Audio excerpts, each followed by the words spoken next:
In this session, I'm going to discuss limitations of artificial neural networks for image-based tasks. That is, why artificial neural networks or the feed-forward architecture of artificial neural network is not a good architecture for performing image-based tasks in deep learning. And before I do that, let's understand exactly how images are seen or interpreted by a computer. So if we look at a color image has three channels: red channel, green channel, and blue channel.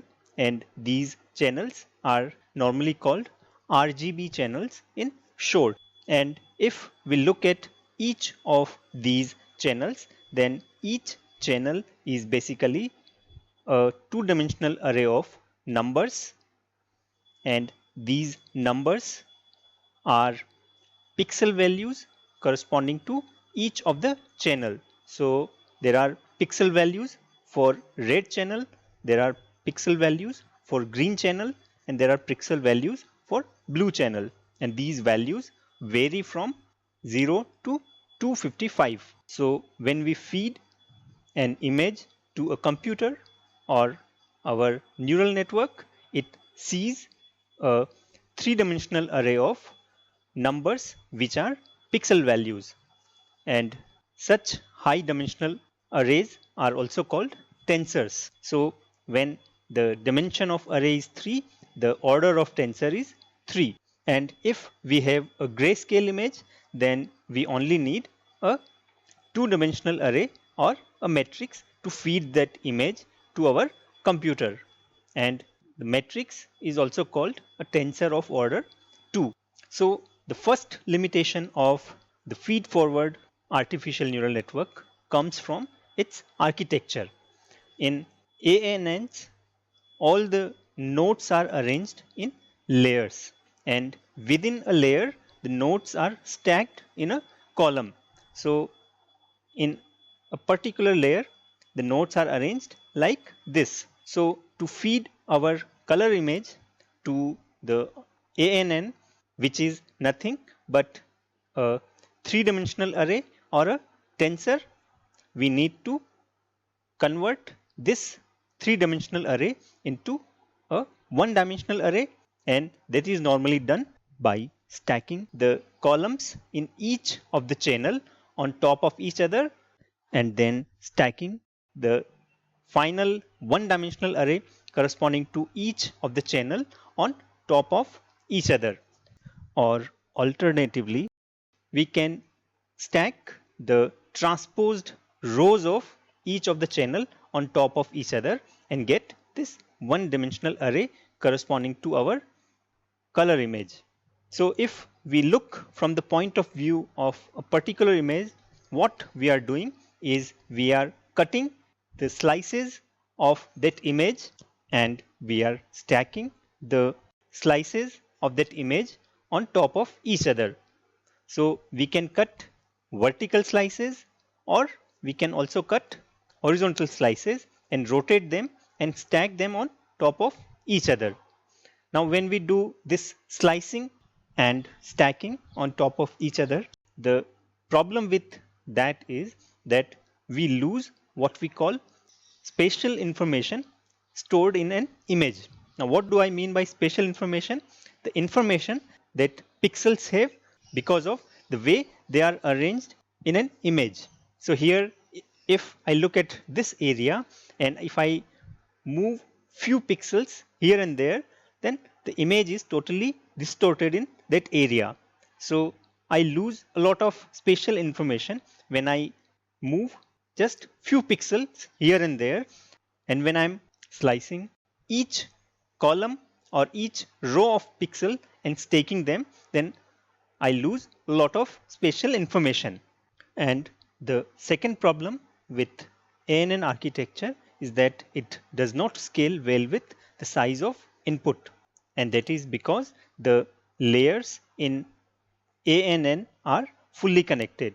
And what I mean by fully connected layer is that each node in a given layer is connected to all the nodes in previous layer. So each connection will result in one weight in our network that needs to be learned using data.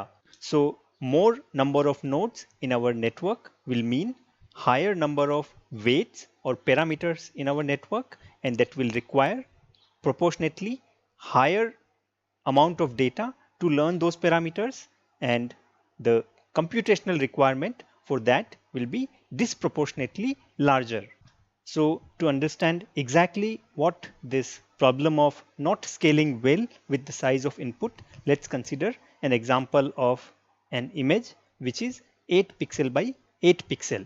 Now 8 pixel by 8 pixel image is going to be very tiny, but let's see this for the sake of understanding this concept. So if my image is of size 8 pixel by 8 pixel and it is color image, so there will be 3 channels. So the size of our 3-dimensional array or tensor will be 8 by 8 by 3, and there will be total 192 pixel values in the red, green and blue channels. So the size of our input array will be 192. So we will need 192 nodes in our input layer.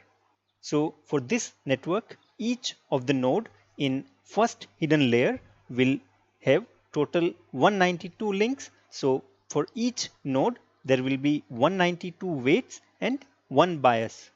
So total 193 parameters. Now as we discussed, this 8 pixel by 8 pixel image is too small to be of practical use, because nowadays few megapixel images are norm. So if we have 1 megapixel image, then each channel will be a two-dimensional array of size 1000 by 1000, and if I stack all of them in a one-dimensional array, there will be total 3 into 10 to the power 6 elements in that array, and to feed such image to our neural network, we will need 3 into 10 to the power 6 nodes in our input layer, and corresponding to that, each node in first hidden layer will have 3 into 10 to the power 6 links, and correspondingly it will have 3 into 10 to the power 6 weights and 1 bias. That is more than 1 million weights for just a single node in first hidden layer. And we are talking about deep networks that have large number of layers that can go into tens and hundreds. So the number of parameters for ANN will be prohibitively large, and this does not work well. And that is what I mean when I say artificial neural networks do not scale well with the size of input. Now, another problem with this is that if all of these inputs were relevant from the point of view of prediction, then I will have no choice but to consider all these inputs. But the thing with images is that for most of the images, most of the pixels carry irrelevant information. Means majority of these inputs are of no use from the point of view of prediction. And what I mean by that, let's understand this by an example.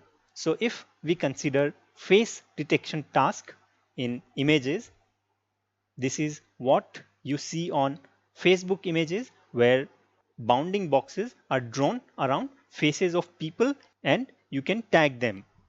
So if we look at a picture, only small fraction of pixels carry relevant information from the point of view of face detection, and the face of a person in an image can lie anywhere in the entire image, from top left corner to anywhere all the way to bottom right corner.